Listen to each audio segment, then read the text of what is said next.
Excellencies, dear colleagues and friends, I want to welcome you very warmly here at the garden of the German Embassy to our jazz concert in cooperation with the Ukrainian Embassy. And thanks again also to all of our Ukrainian friends for making this possible. Ladies and gentlemen, Russia's invasion of Ukraine continues with unrelenting cruelty.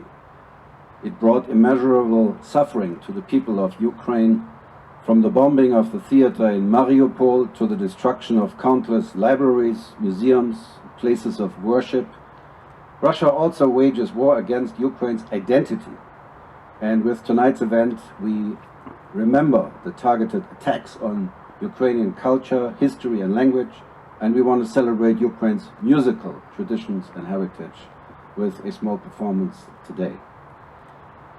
The leadership of the Russian Federation thought the world would stand by as they launched this brutal invasion. Instead, the international community found a clear and very united response. Firstly, our financial, military and humanitarian support helps Ukraine to exercise its fundamental right of self-defense. Until now, Germany, for example, provided assistance a total amounting to over 17 billion euros. In doing so, we have broken with many principles from the past, for example, not supplying weapons to a war zone. And Chancellor Scholz has guaranteed time and again our firm commitment to provide comprehensive support for Ukraine as long as it takes. Secondly, we strive to deprive the Russian war machinery of financial and technical resources. To that end, the EU, for example, has imposed unprecedented packages of sanctions against Russia. And thirdly, we continue to strengthen our alliances and partnerships to protect our security.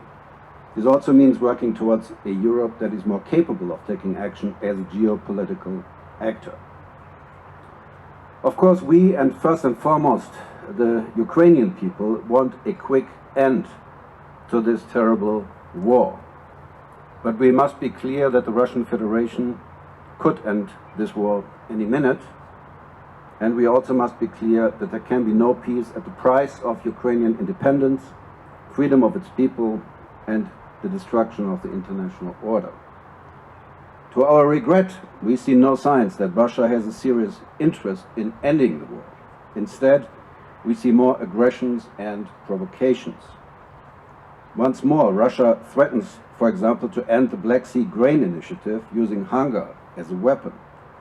And thanks to Turkey, Ukrainian grain still reach the world via Black Sea, and we follow very closely what will happen this Monday when the initiative is due to be extended. If it should indeed come to an end, it is because Russia chooses to withhold food from the world. The international community also applauds Turkey for a strong role as guardian of the Montreux Convention. These are important efforts towards ending the war. And in addition to our duty to assist Ukraine, we also need to protect European security at large. We must strengthen our partnerships with those who share our values and interests, and to this end we are very pleased that Sweden will soon join NATO as its 32nd member. Sweden's accession strengthens our alliance and our common security. And it is important that the agreement on Sweden's accession is now swiftly implemented. With yesterday's first ever NATO-Ukraine Council, with additional commitments and security pledges, we have been strengthening our political partnership and our practical support for Ukraine. And in the context of the alliance, we will build on that to bring Ukraine closer to NATO. Ladies and gentlemen, dear friends, the Ukrainian people have displayed breathtaking resilience. We admire their courage to defend their freedom and their independence. Tonight we want to express our solidarity and unwavering support for Ukraine in a slightly different way. And we're looking forward to this concert tonight, obviously including Ukrainian musicians, and we will introduce the Hanna Priniva group and her ensemble, hailed as one of the most impressive musicians of the European jazz scene. They combine Ukrainian folklore with jazz and experimental music. So, with these introductory remarks, I want to thank you again for joining us tonight. It's really a great honor and privilege to have you here. We're looking forward to a wonderful evening, and now I would like to give the floor to His Excellency, the Ukrainian Ambassador. Present any successes on the front line. So today, I'm very happy that dear Hanna, who participated, who will be leading this concert today, will present the heart of Ukraine, the Ukrainian culture, Ukrainian art, which is being mixed also with the European traditions. Mrs. Anna Hryniv, she's a talented and well-known Ukrainian singer and composer who had been living in Berlin for a long period of time and became, to some extent, ambassador of Ukrainian culture. That's very important. As Jürgen already mentioned, Hanna's music is a blended of traditional Ukrainian folklore and modern jazz, improvisation, and experiments. We know that Hanna takes her inspirations from travels in Ukraine, Europe, Africa, and we hope that this evening will also inspire Hanna and will also create some new opportunities for creating a new type of art, new piece of art, which we'll enjoy together. And you know, today Ukraine is called the country of aspiration for the world. And we hope that it will be also inspired today by the music of Ukrainian descent.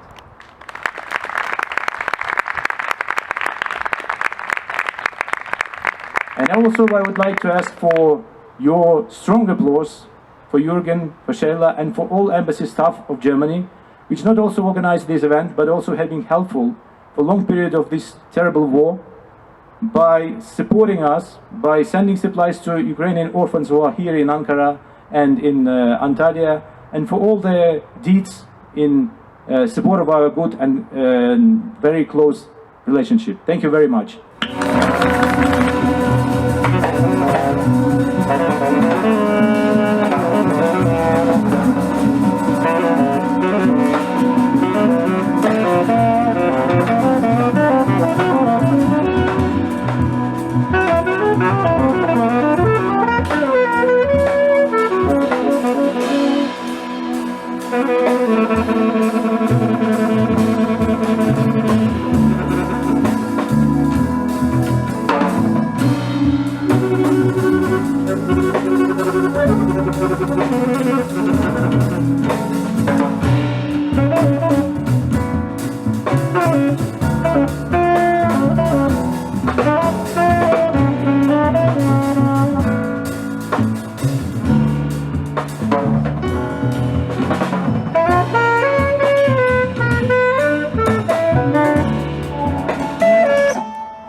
Моя матінко